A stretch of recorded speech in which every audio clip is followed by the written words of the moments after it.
G'day legends, I hope that you're having a fantastic day and so far a fantastic week. Now this video will be one of my, special reports on something that I see of interest and that I want to weigh in on. And it was this video that came up yesterday of 3 Russian soldiers moving down a road.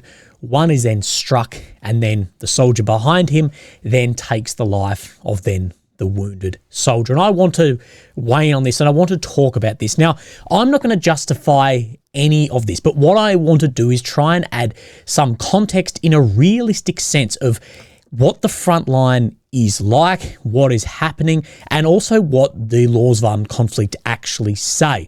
Now, there's a lot of idealists on the internet who have either participated in or watched videos of, say, medevacs in Afghanistan and added that, yes, this is what should be happening.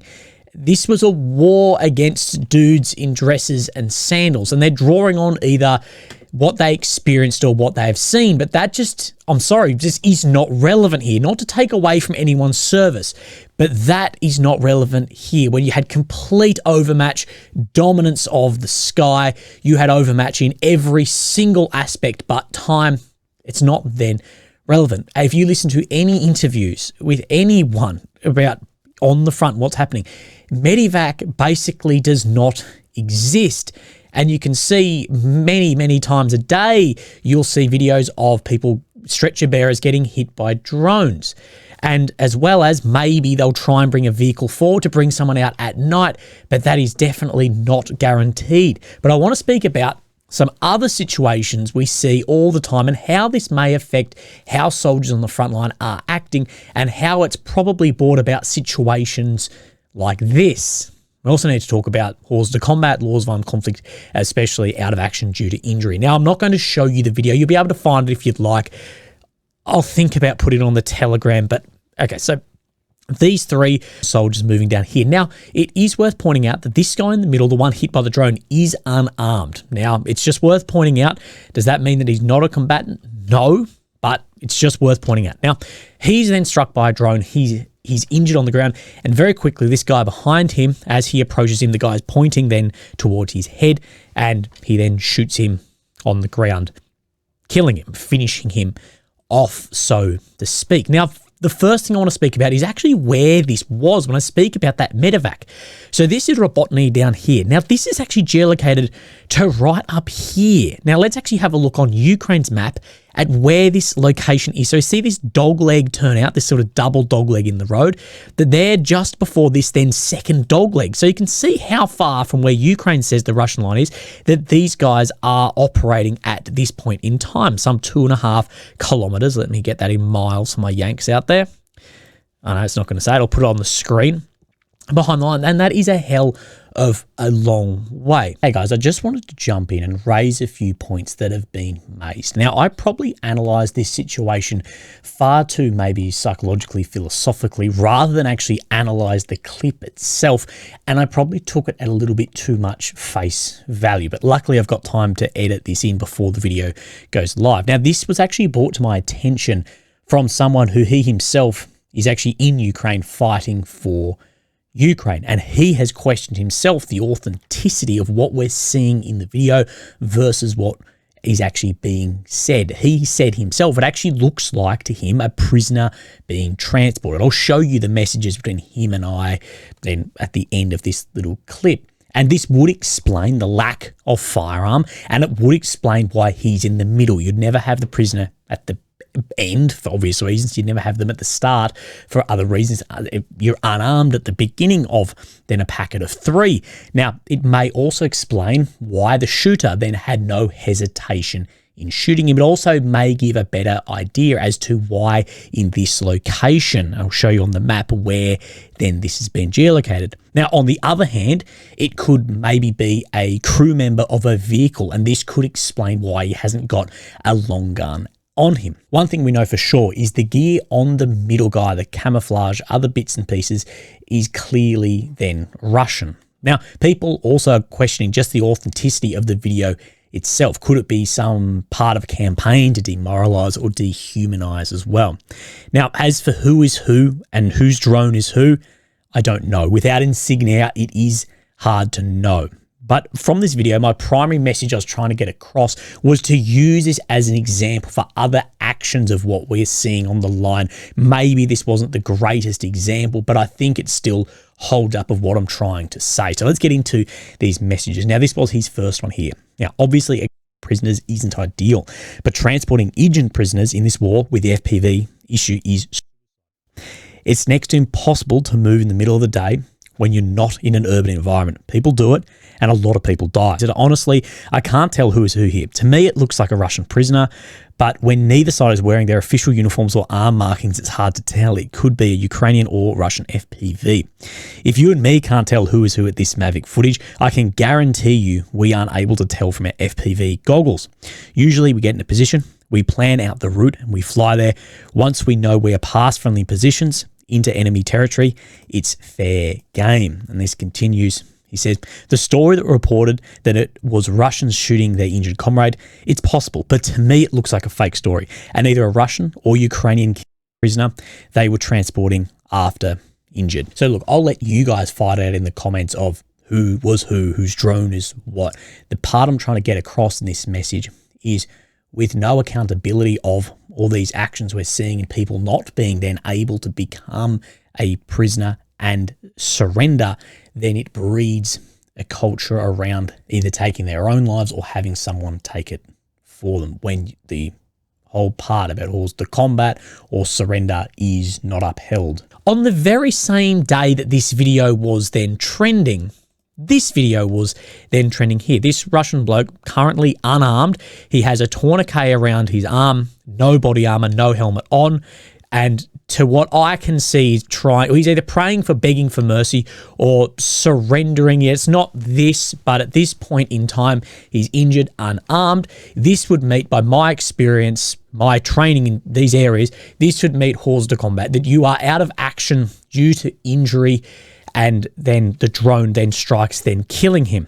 And the top comment here was, ladies and gentlemen, that's a Ukrainian $8 drone killing an unarmed man begging for his life. And then that is true. Now, what I'm pointing at here is there's instances like this. You can log on to Telegram or Twitter and see forces in this war committing war crimes by the hundreds or by the thousands. It's not hard to find. It's easy to find. Is there a systemic nature around this? Well, by the amount we see, I believe yes. So now who's committing more, who's committing less?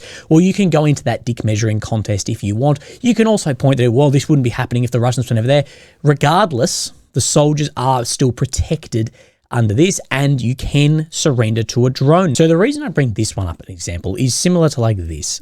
After seeing thousands of videos of Ukrainian drone operators dropping bombs on already wounded Russians or Russians trying to surrender, probably did him a favor. And this is what I'm saying, that this actually could breed into this, as well as, you know, commanders, your colleagues, if you're a soldier here, you're seeing this and what you talk about and the way you may assume that you'll be treated plays into actions like of that, the video we've seen, as well as the amount of sort of self-deletion of Russian soldiers we've seen similarly as well. I've documented 65 of these days. I found 5 more, so he's the 70th anniversary one. So celebrating these as well on the front line. But this is probably what I'm seeing a lot due to that these guys probably know that what will happen after this. I've been hit, I'm wounded, I'm way out here somewhere. We've seen what happens with then drones and trying to surrender here. Now, are there videos of successful surrenders to drones?